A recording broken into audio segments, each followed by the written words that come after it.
Number 7. The Fontange. The Fontange was a headdress that stood tall on the top of the head, pinned to the back using a wire. The wearer's hair was arranged on top with ribbons, lace, and ruffles. They were popular in the late 17th and early 18th centuries in France and England. Some Fontanges reached up to 2 feet and were a symbol of fashion and status. In order to have the Fontange stay upright, women would do everything in their power to stiffen their hair. This included using egg whites, starch, or flour for weeks on end to ensure the hair retained its shape. Vermin like lice, mites, insects, and mice found a new home in some women's hair. Some headdresses were so high they'd reach the height of lit chandeliers and catch fire, which resulted in severe burns and other injuries. They also were quite heavy and unstable, which made them difficult to balance, making sudden head movements more risky than they ever should be. Multiple women also were stabbed by Fontange pins. Number 6. The Edwardian Collar. They were worn by men in the 19th century. The collar is said to have originated in New York, and men of all classes wore them. To have a perfect stiff collar, men turned from using starch to using celluloid, a stiff plastic that would retain its shape no matter the activities. The collar was at times worn so tight that many men choked to death. That's why people proceeded to call it the father killer. Those types of deaths occurred so frequently that they were referred to as collar deaths.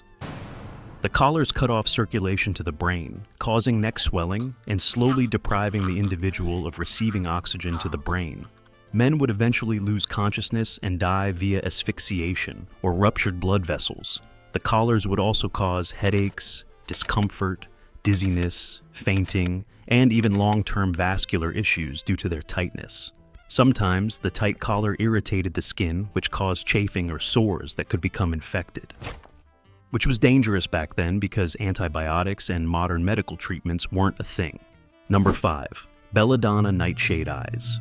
In the Renaissance, Belladonna eye drops were used by women to make their pupils appear bigger, which people believed was attractive, giving them a more innocent look. The problem with dilated pupils is that they increase sensitivity to light, which makes viewing bright light very uncomfortable.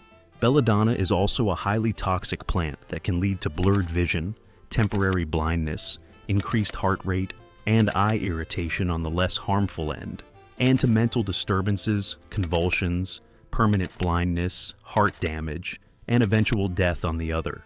The plant shuts down necessary life functions such as sweating, breathing, and heart rate. Belladonna is dangerous because it contains atropine, a potent alkaloid that can cause serious poisoning. Even though people warned against the eye drops, some wearers didn't care and proceeded to take them anyway, hoping that they fit into the beauty standards.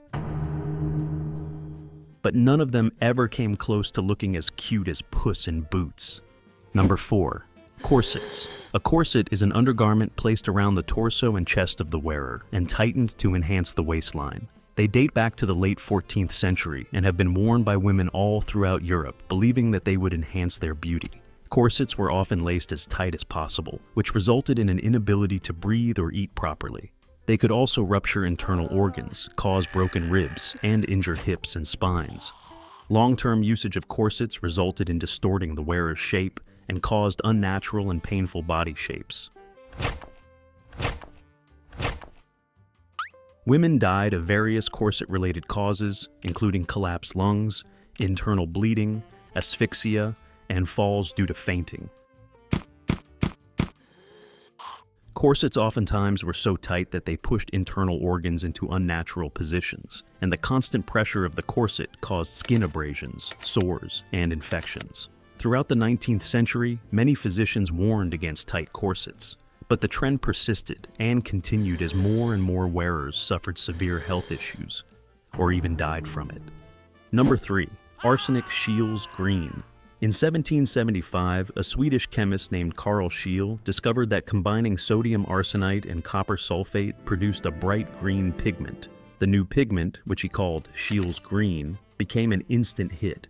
It was used in paintings, toys, wallpapers, dresses, clothes, and many other products until the late 19th century. What people didn't know is that close prolonged contact with Scheele's Green led to skin irritation, nausea, headaches, and skin lesions that blistered and oozed.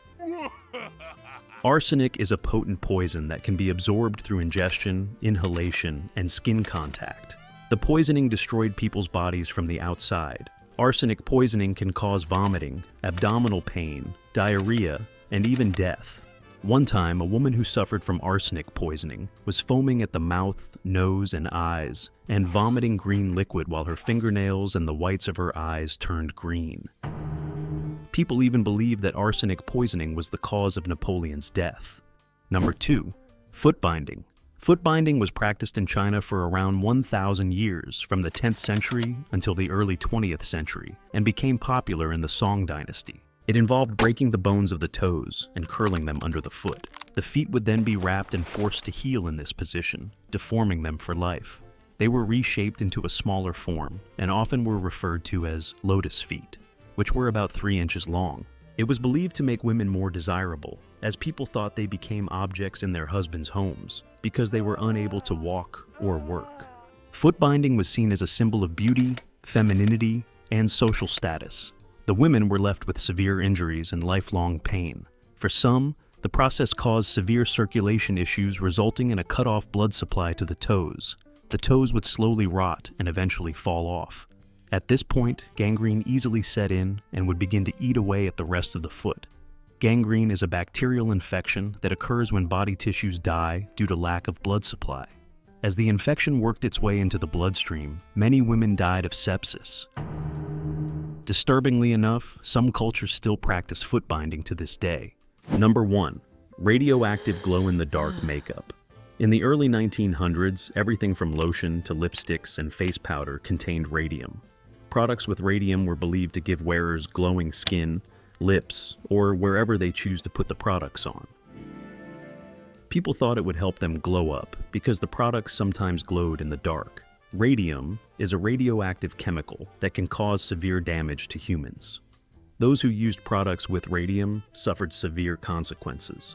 Lost teeth, burns, skin damage, ulceration, chronic wounds, rotted jawbones, facial tumors, and even death, which at this point is salvation. One of the most well-known cases of radium poisoning involved factory workers known as the Radium Girls, a group of female factory workers who painted watch dials with radium paint and suffered radium poisoning, bone necrosis, cancers, and other illnesses. This case highlighted the dangers of radium exposure and thankfully led to increased regulation. The chemicals would rot the insides of the individuals and definitely were not the glow-up people who used radioactive glow-in-the-dark makeup expected to have.